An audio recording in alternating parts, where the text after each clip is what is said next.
Mari kita berdoa. Besem haab we haben we roh hakodes Elohe Ehad. Dalam nama Bapa, Putra dan Roh Kudus, Tuhan yang Esa. Bapa di sorga, kami memuji dan mengucap syukur kepadamu atas segala kasih, karunia, anugerah, limpah rahmat dan berkat-Mu, atas segala pemeliharaan Tuhan yang begitu sempurna dalam hidup kami. Kasih setiamu yang terus menerus menaungi kami, perlindungan dan penyertaan-Mu yang mengikuti perjalanan hidup kami. Untuk itu kami mau menaikkan ucapan syukur kami yang tak terhingga kepadamu. Seraya senantiasa menyerahkan diri kami di hadapan Engkau, sebab di dalam Engkau kami akan terpelihara dengan sempurna, karena Engkau adalah pemelihara yang kekal. Saat ini di tengah-tengah persekutuan ibadah kami, di hadapan hadirat Tuhan yang telah turun meliputi memenuhi kami, kami ingin meneduhkan hati kami, menundukkan pikiran kami kepada otoritas kedaulatan firman-Mu, karena firman-Mu itulah yang mengandung segenap kebenaran dan janji-Mu yang akan Kau berikan bagi kami untuk menjadi milik kami, karena Roh-Mu itu sendiri yang akan mengerjakannya di tengah-tengah pewartaan ini. Terima kasih Bapa, dalam nama Yesus kami berdoa. Amin. Amin. Silakan duduk. Shalom. Sore hari ini kita akan bersama-sama membaca firman Tuhan yang terambil dari surat Efesus pasal 5 ayat 20 sampai pasal 6 ayat yang keempat. Cukup panjang. Efesus pasal 5 ayat 20 sampai pasal 6 ayat yang keempat. Kita akan membacanya saling sahut bersahutan. Saya awali ayat 22, lalu saya awali ayat 20, jemaat 21 dan seterusnya, saling ganti bergantian sampai pasal 6 ayat yang keempat.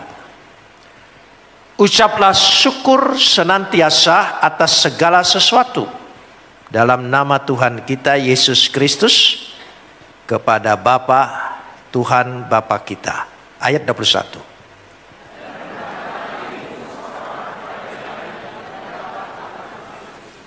Hai istri, tunduklah kepada suamimu seperti kepada Tuhan.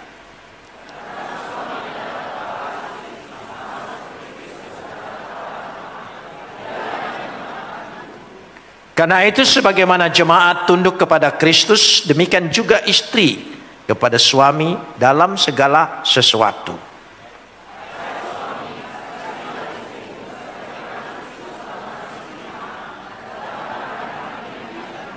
Untuk menguduskannya sesudah ia menyucikan dengan memandikan dengan air dan firman.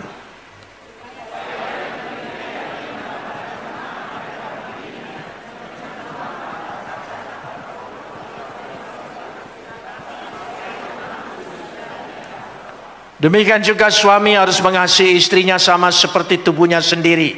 Siapa yang mengasihi istrinya, mengasihi dirinya sendiri.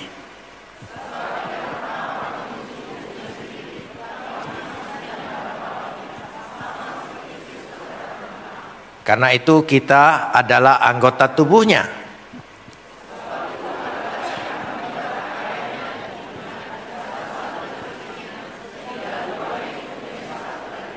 Rahasia ini besar, tetapi yang aku maksudkan ialah hubungan Kristus dengan jemaat.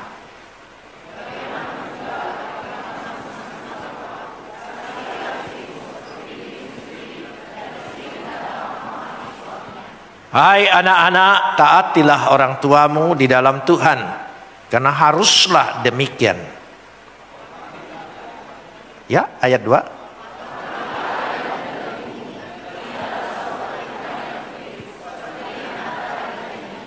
Supaya kamu berbahagia, panjang umurmu di bumi.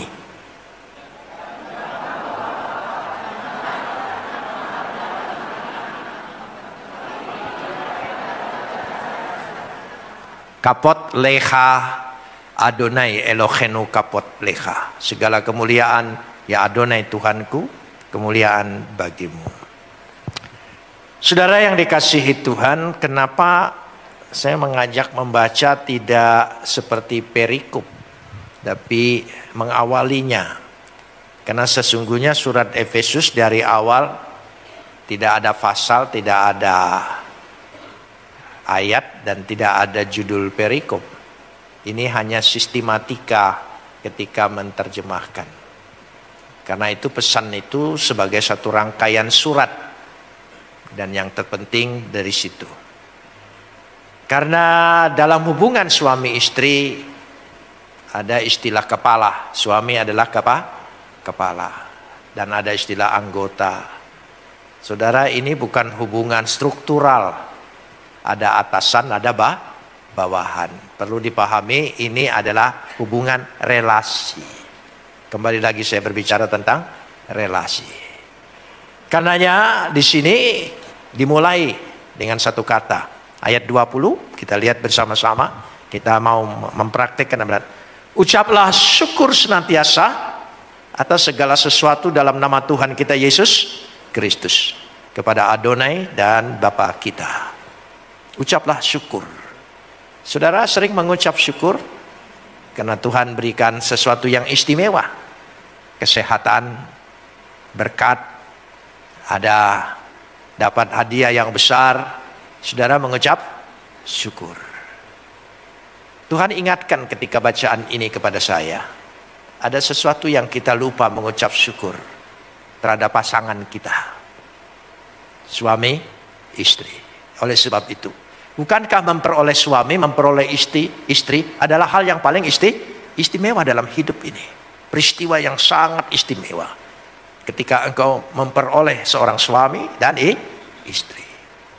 Karena itu kita harus mengucap syukur. Kenapa lama-lama tidak jadi istimewa? Karena lupa mengucap syukur.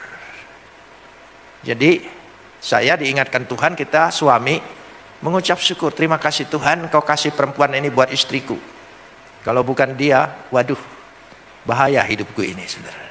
Tapi karena dia, hidupku jadi nyaman dan aman. Kita kurang, ayo jujur, jangan sorohani. Ya, kita jujur. Kita sore hari ini, mumpung tidak terlalu banyak orangnya, jadi tidak usah malu, saudara. Jadi mulailah kita, mulai malam hari ini, ucapkanlah syukur. Percayalah, suami atau istri yang menjengkelkan akan diubah oleh Tuhan. Karena kita mengucap syukur. Jangan minta dia berubah, jangan mengeluh kepada Tuhan. Apalagi dipasang di sosmed. Tidak boleh, saudara. Mengucap syukur. Terima kasih Tuhan buat laki-laki ini. Meskipun dia menyebalkan, ya, tapi saya mengucap syukur. Tuhan akan rubah dia menjadi sesuatu yang menyenangkan, membahagiakan. Saudara percaya? Ya, ayo mulai. Tidak ada yang terlambat. Yang duduk suami istri, coba pegang punggungnya.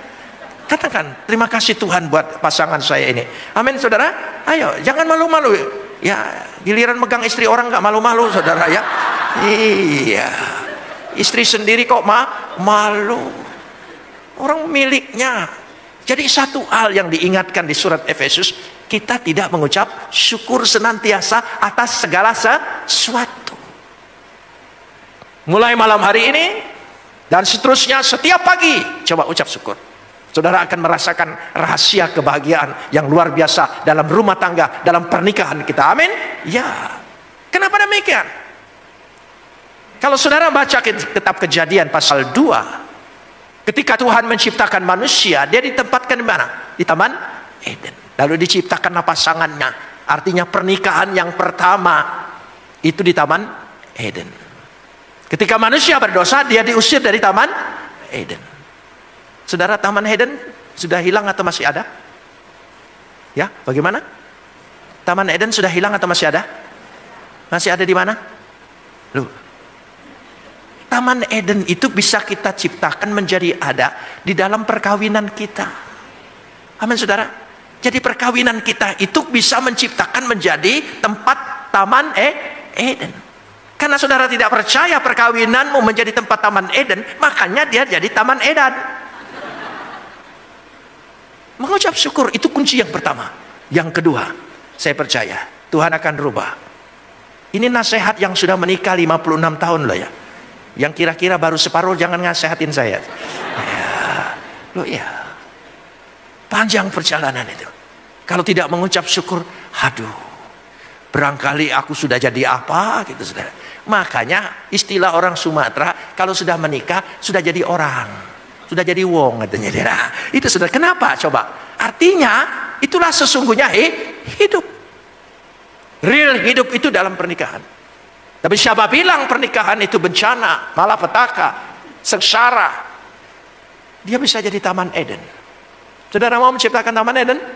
Diawali dengan apa? Mengucap syukur. Coba mulai tiap pagi, tiap malam, tiap pagi, tiap malam. Mengucap syukur. Bapa di sorga, pertama-tama saya mengucap syukur dulu buat pasangan hidup saya. Terima kasih Tuhan. Amin. Tidak usah panjang-panjang, tidak usah repot-repot, tidak usah mengeluh dengan Tuhan. Tuhan ubah dia, sifatnya tidak cocok dengan saya. Ada setan apa dia? Tidak usah. Mengucap syukur. Amin. Loh ya, saudara rasanya tidak percaya itu. Ya, tidak mengaminkan. Amin. Ya, mengucap syukur. Saya percaya. Ya, nanti kalau saya datang lagi coba bersaksi. Nyatanya memang Tuhan rubah hidup pernikahan saya menjadi sangat mengasihkan, menyenangkan, membahagiakan. Amin. Oh ya, saya percaya itu. Itu terjadi. Yang kedua dikatakan di sini, ya, kita lihat pada ayat yang ke-22. Ayat 21. Dan rendahkanlah dirimu. Ya. Seorang kepada yang lain di dalam takut akan Tuhan. Hupostas somenoi. Hupotas somenoi. Rendahkanlah dirimu. Jadi kata di situ ya, kata nanti akan sambung, tunduklah hai istri, tunduklah kepada suamimu. Saya waktu baca struktur surat ini, kenapa istri duluan ya yang disuruh? Karena ini makhluk yang paling dahsyat, saudara. Tapi kata tunduk seolah-olah takluk, menyerah, bukan. Hupostesomenoi, rendahkanlah dirimu kepada suamimu. Itu kuncinya. Sehingga ada sesuatu hubungan, ya, supaya aman dalam hidup ini. Kita menjaga. Kadang-kadang hitungan dan sebagainya istri lebih tahu. Ya, tapi jangan sok tahu. Ya, nanti menyinggung perasaannya. Itu. Apalagi sampai menggurui. Mentang-mentang profesinya guru lagi, saudara. Gitu. Kadang-kadang kita lupa, tapi dengan mengucap syukur. Saya ingin bicara terus terang. Kadang-kadang saya bilang dengan istri saya, "Ma, karena anak-anak kan sudah besar-besar. Sudah misah rumah semua. Cucu-cucu sudah jarang datang. Jadi satu-satunya yang objek untuk diperintah adalah aku." Ya. Ya. Karena kalau ada cucu, yang dilarang cucu. Cucu lama tidak datang, yang dilarang aku. Jadi saya mulai, "Ma, aku ini bukan cucumu, bukan anakmu. Aku ini kepala. Kepale. Bahasa Yunani agak mirip. Kepale, kepala. Suami itu adalah kepala. Istri bukan tunduk, dia merendahkan dirinya. Kan duanya sederajat, dua menjadi satu. Tapi dia merendahkan dirinya. Dan suami juga nanti akan lebih berat tugasnya. Dengan demikian, ada sesuatu hubungan yang paling indah. Sebagai kepala, saudara suami adalah kepala. Hai suami-suami, jangan takut ya. Kita adalah kepala. Tolong angkat tanganmu. Suami-suami, kok takut-takut? Kenapa? Apa dicubit di sebelah? Ya. Hai suami-suami, kita adalah kepala. Amin saudara. Kepala. Hai istri, ingat itu adalah kepala. Untuk dihormati, dihargai.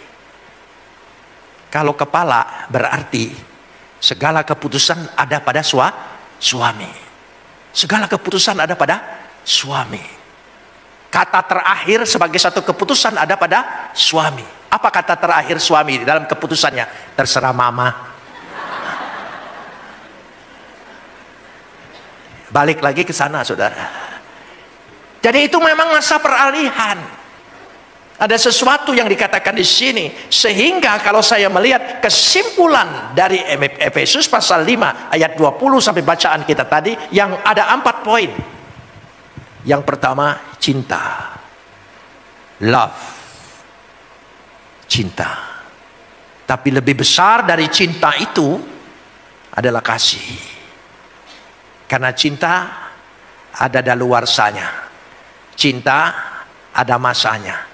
Dia tidak terlalu hebat untuk bertahan lama. Tapi kasih Tuhan yang mengasihi kita, yang menguasai kita, dia bertahan lama. Karena Tuhan itu kekal, maka apa saja yang keluar dari Tuhan adalah kekal. Itu yang mengekalkan kita. Kasih Tuhan itu. Jadi dengan kasih, tapi kalau dengan kasih manusia, tidak bisa. Yang kedua, yang sudah saya jelaskan pada khotbah kedua, trust. Kepercayaan. Trust itu tadi karena sudah memiliki hubungan. Ada hubungan yang istimewa. Hubungan apa? Sehingga menjadi sesuatu relasi. Kedua menjadi satu. Mereka dua-duanya telanjang tapi tidak merasa malu. Itu maksudnya sesuatu yang indah. Keterbukaan yang luar biasa di dalam kehidupan ini. Mestinya saya mengajar ini sebelum Anda menikah kan. Tapi sayangnya sudah lewat ini saudara. Tapi siapa bilang tidak bisa diulangi? Siapa bilang tidak bisa diperbaiki? Siapa bilang saudara tidak akan merasakan kebahagiaan dalam rumah tangga? Amin. Saudara bisa merasakan. Karena rumah tangga itu betul-betul merupakan real di dalam hidup kita. Nyata. Dan yang ketiga, dikatakan di situ, komitmen. Adanya sebuah perjanjian yang begitu hebat, yang mengikat satu dengan yang lain. Dan yang keempat adalah komunikasi. Sehingga dikatakan di ayat tadi, ya, ayat 22, istri untuk tunduk hupostasomenoi, ya, kepada suami, karena suami punya tanggung jawab yang besar. Hai suami, kasihilah istrimu sebagaimana Kristus telah mengasihi jemaat. Memakai kata agapatetas gunai kas. Gunai itu perempuan. Kasihilah istrimu dengan cinta kasih yang agape. Saudara, kalau kasih Tuhan itu menguasai rumah tangga kita, dalam kehidupan pernikahan kita, sehingga kita melihat memang yang bertanggung jawab kita, dan itu di hadapan Tuhan. Rumah tangga pendeta bukan tidak ada masalah. Ada saja masalah. Bukan berarti kami selama 56 tahun tidak pernah bertengkar. Barangkali ngomong panjang sedikit pasti ujungnya ribut. Pasti ujungnya ribut. Ayo ngalamin itu. Ya, makanya lebih baik tidak ngomong kan. Ya, daripada ribut. Tapi tidak soal, itu indahnya. Makanya saya selalu anjurkan yang mau menikah, yang sedang menikah, yang sedang menjalani. Bukan berarti rumah tangga kami tidak ada pertengkaran, ada. Tapi pertengkarannya yang pertama pakai judul. Jadi tentukan judulnya dulu. Kenapa pertengkaran melebar, merusak hubungan kita, harmonisasi kita? Kenapa? Karena keluar judul. Jadi kalau malam hari ini belum terlambat, besok belilah whiteboard yang kecil itu sama spidol. Jadi begitu mau mulai pertengkaran tanya, "Ma, judulnya apa?" Nah, jadi tentukan judulnya. Kalau judul, ya karena masalah sehari-hari, tapi harus pakai judul. Kenapa menyakitkan pertengkaran itu? Karena kata-kata kita keluar dari judul masalah. Judulnya sayur keasinan. Tulis di situ, gara-gara garam. Itu judulnya. Jangan keluar. Ini sayur keasinan yang dirembet keluarganya. Dasar turunan tidak bisa masak. Gitu, tidak sepandai ibuku. Istrinya jengkel jawab, kawin aja dengan ibumu. Nah, ibunya ada di sana. Ini menantu kurang ajar model apa? Suruh anakku kawin dengan aku. Jadi menyakitkan. Pertengkaran suami istri tidak menyakitkan, indah. Karena itu bumbu daripada harmonis. Coba kalau bertengkar indah, selesai itu hubungannya indah. Akibat pertengkaran. Kalau kurang bertengkar, kurang ada bumbunya. Kalau makanan kurang ada bumbunya, campa bahasa Palembang itu saudara. Jadi itu, saudara pernah merasakan itu? Asal ada judul. Yang kedua pakai jadwal. Ya, bertengkar harus ada jadwal. Buat jadwal. Ya. Seminggu ada 7 hari. Senin suami boleh marah, istri diam. Karena Senin itu tegang. Mulai kantor, mulai kerja, mulai segala sesuatu, itu Senin. Jadi biarkan suami punya hak di sana. Jadi yang giliran jadwal suami, istri tidak boleh jawab, diam saja. Selasa, istri, suami diam. Karena sudah tidak tegang lagi. Diam. Rabu, suami. Kamis, istri. Jumat, suami. Sabtu, istri. Karena anak tidak sekolah, nakal semua di rumah, wah kacau balau. Dia marah-marah sana sini, diam saja saudara. Jadi ada 3 hari suami, 3 hari istri. Kalau tidak waktunya berbarengan tapi pakai jadwal, pertengkaran itu aman. Sisa hari Minggu berikan kepada saya untuk marah-marah dengan Anda. Ya itu karena jatah pendeta. Dan saudara suami istri diam. Makanya jangan nyaut ya di sini ya. Diam saja, dengarkan itu. Jadi itulah keindahan. Rumah tangga itu hubungannya praktis sekali. Ya, tapi itulah indah. Kalau tidak, bayangkan menikah begitu lama tanpa ada keindahannya. Apa artinya? Indah sekali. Sesuatu yang indah. Karena itu dikatakan sebagaimana Kristus sudah menyerahkan dirinya. Kasihnya luar biasa dikatakan di sini. Sehingga dengan jelas dikatakan di situ hubungan suami istri itu sesuatu yang sangat misteri. Coba perhatikan ayat 31. Ayat 31. Sebab itu laki-laki akan meninggalkan ayahnya dan ibunya dan bersatu dengan istrinya sehingga keduanya menjadi satu daging. Menjadi satu daging. Rahasia ini besar. Ayat 32. Rahasia ini besar. Musterion. Rahasia. Rahasia ini menunjukkan sesuatu. Artinya ada sesuatu di balik itu. Bahasa Latin menerjemahkan rahasia besar musterion tadi dengan mengatakan sakramentum. Jadi hubungan suami istri itu adalah sakramen.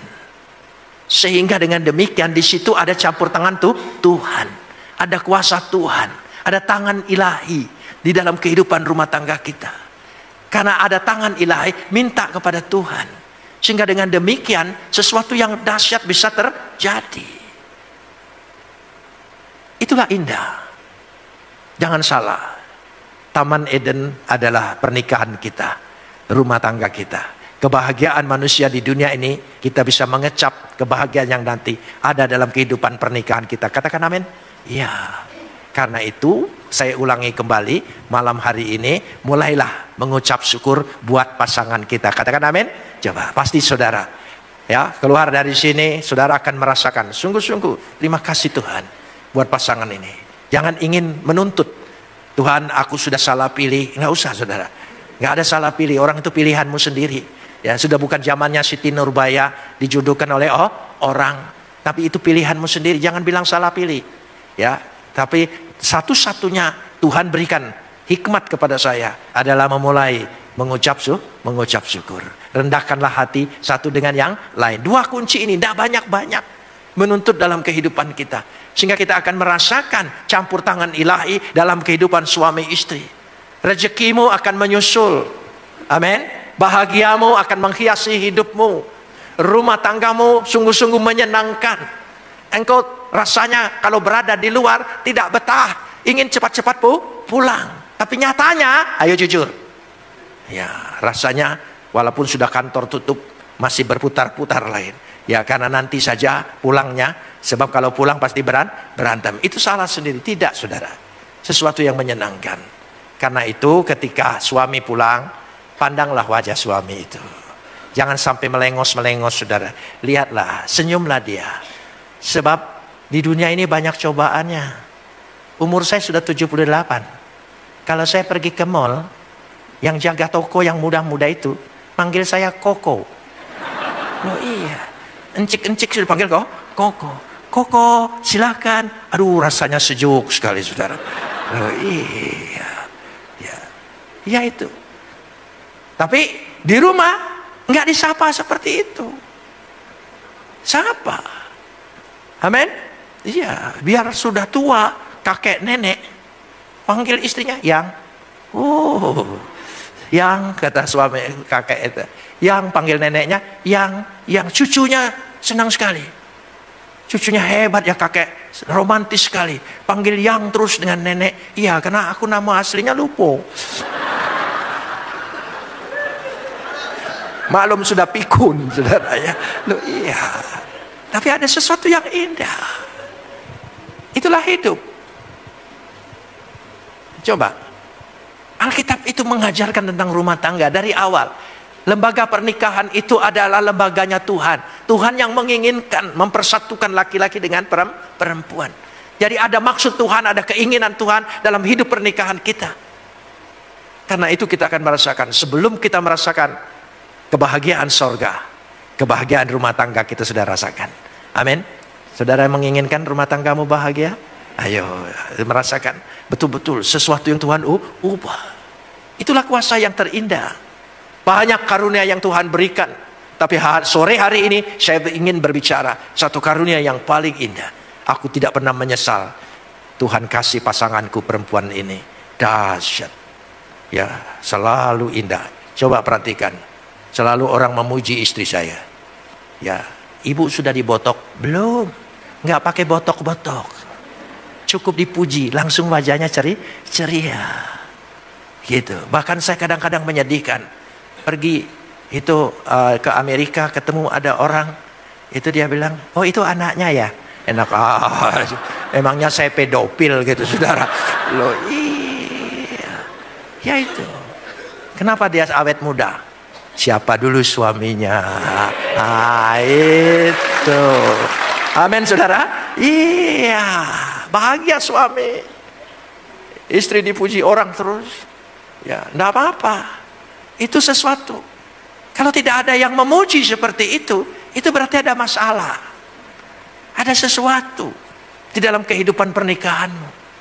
Saya tidak berbicara tentang selingkuh, tentang ini dan itu. Itu sudah umum dan sudah biasa. Ya, sudah tahu. Tapi indahnya luar biasa. Saudara tidak akan lari ke tempat lain, tidak mencari penghiburan lain, tidak mencari teman untuk berbicara dan curhat dengan yang lain. Siapa bilang? Kami tidak pernah kehabisan topik untuk bicara. Dan terus menerus. Dari urusan dapur sampai urusan politik. Urusan negara. Pilkada diomongin terus. Ya siapa pengikut Anies. Itu. Diomong. Iya. Istri saya dapat informasi terus. Ini siapa ma? Oh dia punya perbendaharaan. Ini artis ini kawin dengan ini. Yang ini dengan ini. Oh. Saya tidak perlu buka Google. Buka percakapan aja dengan istri, lengkap. Nah kebetulan saya kan tidak tahu. Oh begitu, kok kau sampai tahu, sampai mendetil begitu? Memangnya teman dekat? Bukan. Ya, karena dia tahu, ketika dia tahu, dia tidak bercakap-cakap dengan orang lain. Dia bercakap dengan pasangannya. Jadi indah. Dan kita nanggepin. Bukan pura-pura nanggepin, memang betul. Nanti bagaimana? Ya, 3 pasangan ini siapa yang bakal kita pilih? Diskusi saudara. Oh kekurangannya ini, si Pramono kekurangannya ini, si Ridwan Kamil kekurangannya ini. Ya semua kekurangannya dibuka oleh saya. Oh begitu, nurut dia. Karena dia tahu ini ahli. Terus siapa yang kita pilih? Rahasia. Iya rahasia. Sampai saya kemarin nanya-nanya buat diskusi dengan istri saya. Siapa gubernur Sumatera Selatan ini? Ya, walaupun saya tidak milih di sini. Saya tanya informasinya. Nanti kami diskusi. Nanti dia tanya si Edi Santana itu siapa? Ya. Oh iya saya sudah dapat penjelasannya siapa dia. Gitu. Nah itu diskusi. Jadi menarik. Sampai diskusi yang kecil-kecil. Soal kecil. Siapa bilang? Kami bicara lama sedikit bertengkar. Itu ada masalah dalam pernikahan dan hubunganmu. Enggak pernah bertengkar. Ya, cerita. Karena dia mengagumin saya. Dan saya mengasihi dia. Oh, ini harus ngomong begini. Kalau enggak begini, enggak baca tidur aku. Ya, tapi itu kenyataan. Sebuah yang indah. Amin, saudara. Ya, suami istri mau hubungannya indah. Amin. 2 hal. 1, ulang-ulang mengucap syukur. Coba percayalah. Mulai malam hari ini, engkau mengucap syukur. Ya, kalau belum dia masih tidak bisa diajak mengucap syukur, setidak-tidaknya istri. Ya, makanya biarkan dia tidur dulu. Sambil dia tidur, engkau menoleh di sebelahmu. Saya mengucap syukur buat laki-laki ini. Apapun yang dia buat, terima kasih Tuhan. Engkau baik, sungguh baik, amat baik. Engkau pasti memberikan yang terbaik. Pasti dirubah Tuhan ya. Pasti. Karena Tuhan punya kuasa untuk merubahnya. Amin. Oh, dia rubah. Perempuan ini sudah mengucap syukur buat orang. Aku berikan yang model begini, dia mengucap syukur. Padahal Tuhan tahu yang begini tidak patut disyukuri. Tapi karena dia mengucap syukur, Tuhan bela doamu, Tuhan bela ucapan syukurmu. Dia akan rubah menjadi laki-laki yang sangat istimewa dalam hidupmu. Katakan amin. Siapa tahu sudah mulai pikir-pikir pisah. Tidak usah pikir pisah. Tuhan, bagaimana saya berpisah atau tidak? Itu doa yang salah. Doanya sekarang mengucap syukur Tuhan buat hal ini. Pasti Tuhan rubah. Saudara percaya? Ada kuasa Tuhan? Tuhan sanggup berubah. Amin. Mengucap syukur buat anak-anak juga. Terima kasih Tuhan kau berikan anak-anak kami. Ya, anak-anak juga mengucap syukur buat orang tua yang kau berikan. Terima kasih. Kalau saling mengajar, membuka pembicaraan, mengucap syukur satu dengan yang lain, sudah merasakan satu keindahan yang luar biasa. Ketika berkumpul bersama, dahsyat. Indah sama sekali. Ya, rindu ngobrol dengan anak. Saya setiap ketemu dengan anak laki saya, ngobrol, bercakap-cakap, serius. Dia banyak pengetahuannya. Saya kadang-kadang kurang mengikuti. Ya, apalagi kalau soal HP. Ya, saya tanya cucu saya. Dia lebih ahli, saudara, untuk merubah ini dan itu, ini dan itu. Aku gaptek, nggak tahu, saudara. Tapi dia memberikan. Itu indahnya. Dan cucu saya tidak merasa, yai goblok. Enggak. Enggak. Selalu dia bilang, yai the best. Indah saudara. Karena sesuatu yang indah. Biar di mall cucu-cucu saya yang kecil, yai. Oh ya, itu indah. Jadi orang lain pada lirik semua. Oh, wong kita galo katanya. Ada ketika cucu saya teriak, yai. Nah, wong kita galo. Iyalah, wong kita gilo galo. Itu indahnya. Karena rahasia itu besar, ada keagungan Tuhan. Kenapa demikian? Karena contoh menjadi suami, ya. Karena pada waktu kita menikah, sama halnya kita memberikan dalam hidup kita, ya. Karena suami itu bertanggung jawab, tanggung jawab. Itu yang penting, ya, tanggung jawab. Yesaya pasal 54 ayat 5. Yesaya 54 ayat 5. Coba Yesaya pasal 54. Yesaya 54 ayat yang kelima. Mari kita baca. Sebab yang menjadi suamimu ialah dia yang menjadikan engkau Tuhan semesta alam, yang menjadikan penebusmu ialah yang maha kudus, Tuhan Israel yang disebut Tuhan di seluruh bumi. Tuhan menempatkan dirinya sebagai apa? Suami. Untuk menunjukkan tanggung jawab yang besar.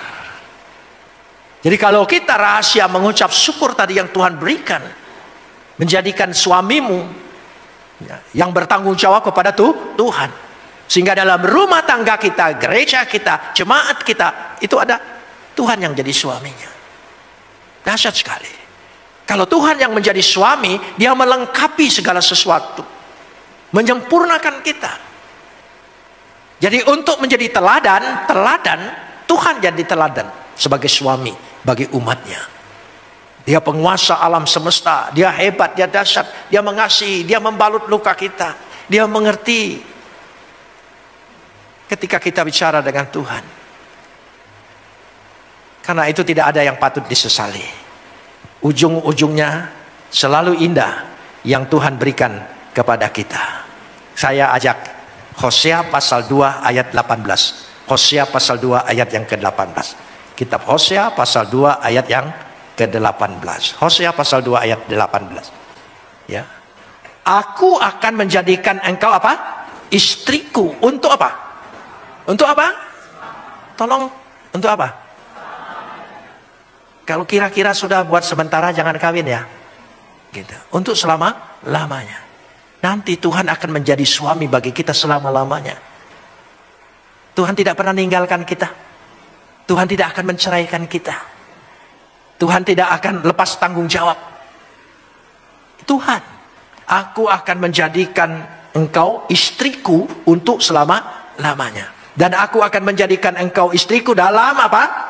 Keadilan, kebenaran, kasih setia, dan kasih sayang. Ada 4 poin ya, yang saya pelajari di sini.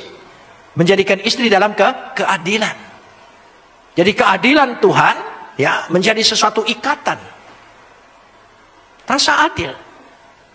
Dan dikatakan kebenaran Tuhan dalam kasih setia, kasih sayang sepenuhnya.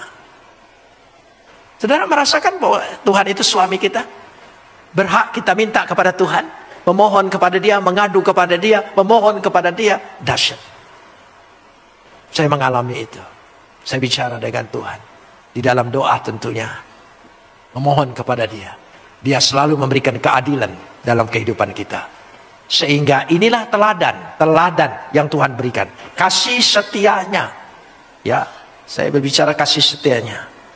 Dalam kasih, yaitu hesed.